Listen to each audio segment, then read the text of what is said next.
Bismillahirrahmanirrahim. Assalamualaikum warahmatullahi wabarakatuh. Kami di sini dari kelompok 5 dari kelas 2B akan menjelaskan tentang social learning theory dari Albert Bandura. Sebelumnya izinkan kami memperkenalkan diri. Yang pertama ada Fernando Eka. Kebetulan beliau berhalangan datang.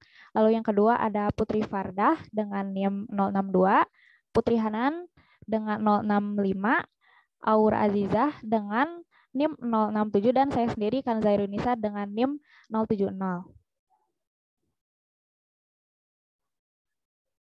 Next. Materi pertama tentang latar belakang social learning theory akan dijelaskan oleh Putri Hanan. Kepadanya saya persilahkan.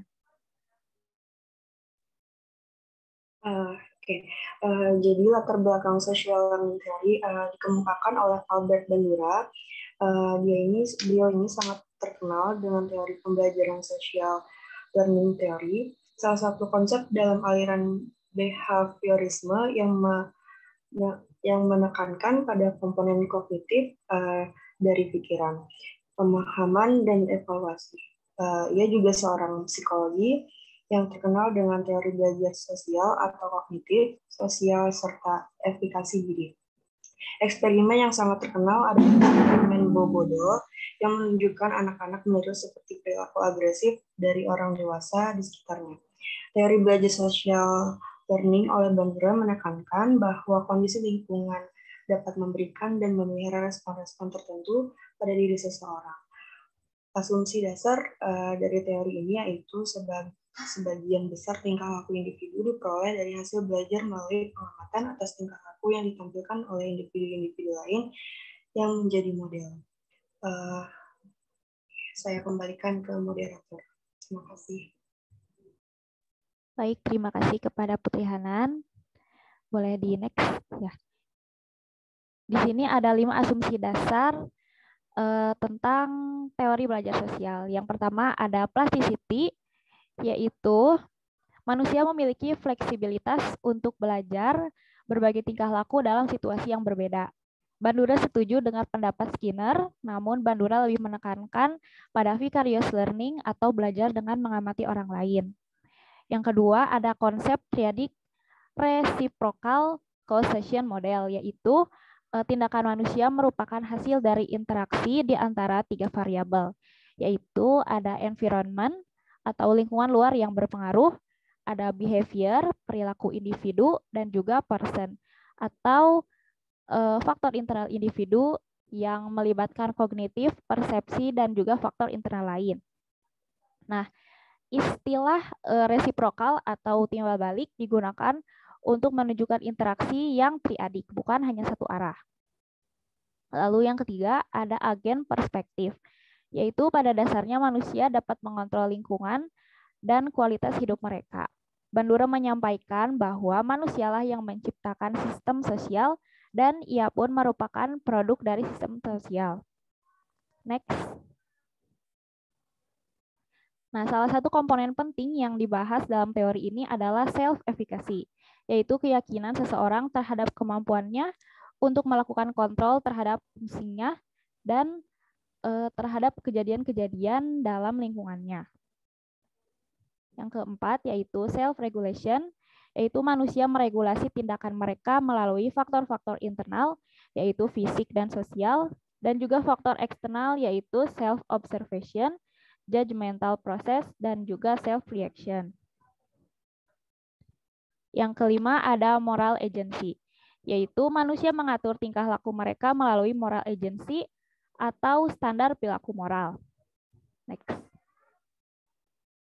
Lalu di sini juga ada istilah observational learning, yaitu manusia mampu belajar, baik itu sikap, keterampilan, ataupun tingkah laku, di mana sebagian besarnya merupakan hasil dari pengalaman vicarious atau observasi model. Dalam proses modeling, seseorang belajar melalui proses observasi, namun bukan hanya sekedar meniru, ada juga proses kognitif yang terjadi di sini. Yang ini yaitu faktor yang mempengaruhi observational learning. Yang pertama itu ada karakteristik model. Semakin mirip model, maka semakin akan mudah individu untuk terpengaruh model. Lalu ada karakteristik observer, orang yang memiliki harga diri yang rendah akan jauh lebih mudah meniru perilaku orang lain daripada mereka yang punya rasa percaya diri dan harga diri yang tinggi. Yang ketiga ada konsekuensi dari tingkah laku yang ditiru. Reward yang bermakna akan mendorong seseorang untuk mencontoh perilaku orang lain, sedangkan dengan adanya punishment akan mengurangi seseorang untuk mencontoh perilaku orang lain tersebut. Sekian. Tentang proses modeling akan dibacakan oleh Putri Fardah. Silakan. Baik, terima kasih moderator. Saya akan membacakan proses modeling. Yang pertama itu ada attentional process.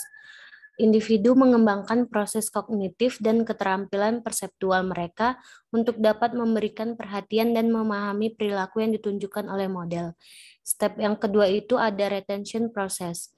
Individu mempertahankan atau mengingat perilaku model sehingga nantinya dapat meniru atau mengulanginya di lain waktu. Step yang ketiga ada production process. Individu menerjemahkan gambaran mental atau representasi simbolik verbal dari perilaku model, perilaku nyata secara fisik, dan selanjutnya menerima umpan balik salah satunya dari lingkungan terhadap perilakunya tersebut. Dan step yang terakhir ada insentif dan motivational process. Individu memiliki pemahaman bahwa perilaku yang diimitasi akan mengarahkannya pada konsekuensi tertentu sehingga terjadi proses belajar untuk dia mengulangi perilakunya yang sama tersebut di lain waktu. Saya kembalikan kepada moderator. Baik, terima kasih. Lalu penjelasan terakhir tentang strategi modifikasi perilaku akan dijelaskan oleh Aura. Silakan. Terima kasih moderator. Di sini saya akan membacakan tentang strategi modifikasi perilaku.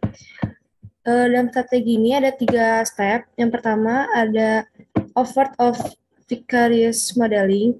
Di situ individu diminta untuk mengamati model yang sedang melakukan kegiatan yang menurutnya menakutkan. Misalnya, seperti mengamati secara langsung atau bisa lewat video. Setelah itu, individu mulai merasa bahwa rasa takutnya tersebut mulai berkurang dan mulai mencontoh apa yang dilakukan model tersebut. Yang kedua, ada covert of cognitive modeling. Terapis melatih pasien untuk memvisualisasikan model yang sedang berhadapan dengan hal yang ia takutkan. Strategi covert of cognitive modeling ini lebih efektif bila digantungkan dengan teknik performance-oriented approaches. Yang ketiga ada enactive mastery. Di sini individu diminta untuk melakukan perilaku yang ia takuti. Terapis biasanya menggunakan teknik systematic decision, yaitu menghadirkan objek ketakutannya dari hierarkis yang paling rendah dan hierarkis paling tinggi, disertai dengan teknik relaksasi untuk membuatnya tetap merasa tenang. Sekian dari saya. Terima kasih. Ya, terima kasih kepada saudari Aura. Mungkin sekian dari kelompok kami. Boleh ditanyakan apabila ada yang belum jelas. Terima kasih. Wassalamualaikum warahmatullahi wabarakatuh.